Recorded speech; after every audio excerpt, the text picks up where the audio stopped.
So maybe you have just launched your course or your coaching program or a digital product in your business, but you didn't see the results that you wanted. Maybe you were looking for more revenue in your business, and you might have skipped out on a few things that a lot of people who have been doing the online course space or creating digital products have been doing for a while. And it is upsells and downsells. So today I'm going to be talking about some upsells and downsells ideas that you can implement into your business to help you to be able to increase your launch as well as increase your bottom line within your business whenever you are sharing your products with your audience. Okay, let's go ahead and dive right in.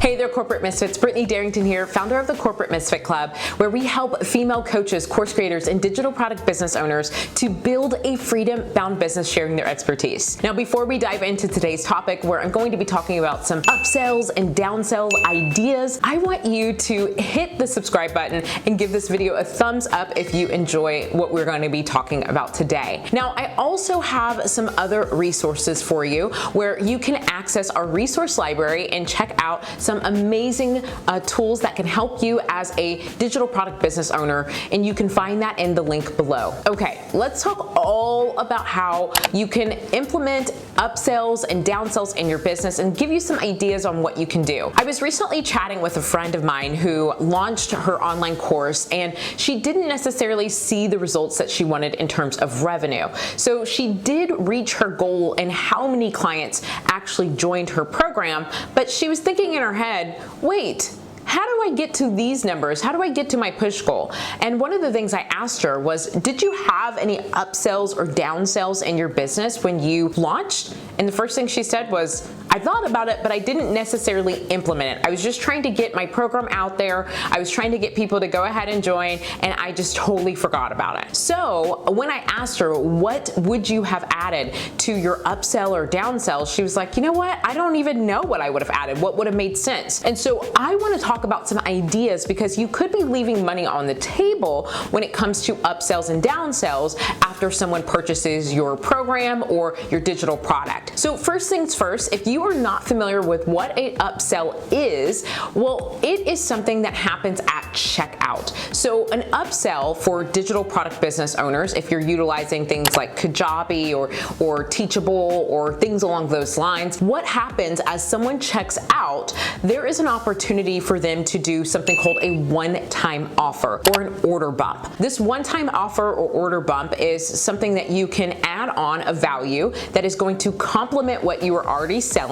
and it's going to increase your bottom line. Now, after they go through the checkout, then there is something called an upsell. An upsell is maybe to another digital product that you have, or a coaching call, or something along those lines that allows you to be able to sell something else, but again, it needs to complement what you are already focusing on, or it needs to go in alignment with what you're talking about. Now, a downsell is if someone were not to move forward with the actual upsell option that happens after checkout, then there is a downsell option that takes place and gives people the opportunity to maybe buy a PDF or scripts or things along those lines to downsell and buy. Now, you can also do upsells and downsells in your actual email sequences. It doesn't always have to be just during checkout, but this is a great way for you to increase your bottom line with people who already like and trust you, who are already buying from you, who are already learning from you. They have said yes to buying your program, whether it's a coaching program, a course, or a membership, but ultimately, now that they have said yes here, there might be other opportunities or products that they might be willing to say yes to as well that can really help them on their journey. So to help you come up with some ideas for a one-time offer, an order bump, a actual upsell, and a downsell, let's first start off with, what is your product going to be? Now, what I usually like to do is I like to take out a piece of paper and I like to identify, what is my product going to be? Now, once I know what my main product is, what I'm going to be focusing on promoting and really trying to get people to join and really sharing and pouring my heart out into this, the next thing is, what is something that can help they want to take things a step further? further. Maybe I'm going to be teaching a program on how to get started with creating online content for your business. And the next thing that I can do for an order bump would be maybe creating a few scripts or prompts that help you to come up with the content for your online business. Now, the next thing from there would be my upsell. And my upsell might be something along the lines of how you can do your online content in 30 minutes or less by jumping on a call with me, or accessing this particular training that I don't necessarily give within my overall program. It's a way to upsell and provide your customers with an opportunity to advance in the level of learning that they are looking to achieve. Now, a downsell might be something like a PDF, or again, it could be scripts, or it could be showing some of the things that you have done in a swipe file to help your audience, again, to advance and grow and go past just the program if they are looking to do so. So I want you to first write down what it is that you are going to be selling as your main product. And then I want you to start to look at some of the digital products that you have already created and ask yourself, is this a great downsell or an upsell or a one-time offer for me? Now, you can go through PDFs, videos, maybe you've done some audio training in the past that is not out to the public right now.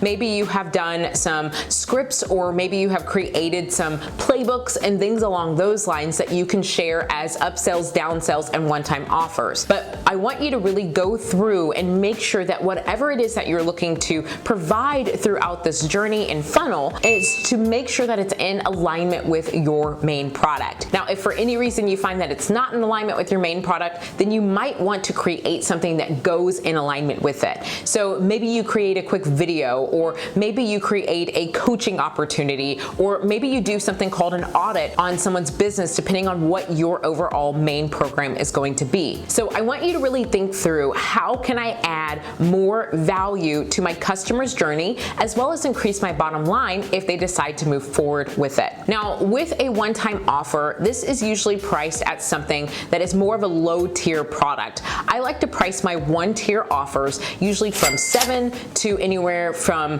like $47. This is usually my order bump and my one-time offer. Now, my upsells, I usually raise the price on that, and that is anywhere from $100 to $400. Now, my downsells are usually something that's going to fall under a $200 range. Again, it is going to fall kind of more to the low tier, mid-tier price range. And so you can price it how you would like, but those are the things that I do in my business, and it has worked well for the things that I teach about. Okay, corporate misfits, so there you have it.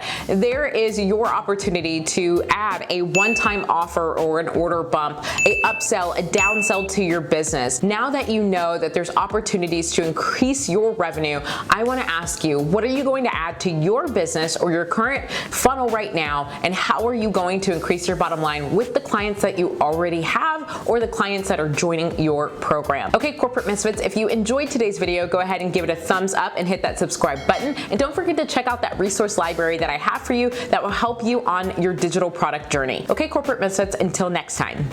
Hey there, corporate misfits. Thank you so much for watching today's episode. Go ahead and hit subscribe so you can be notified of some of our upcoming videos.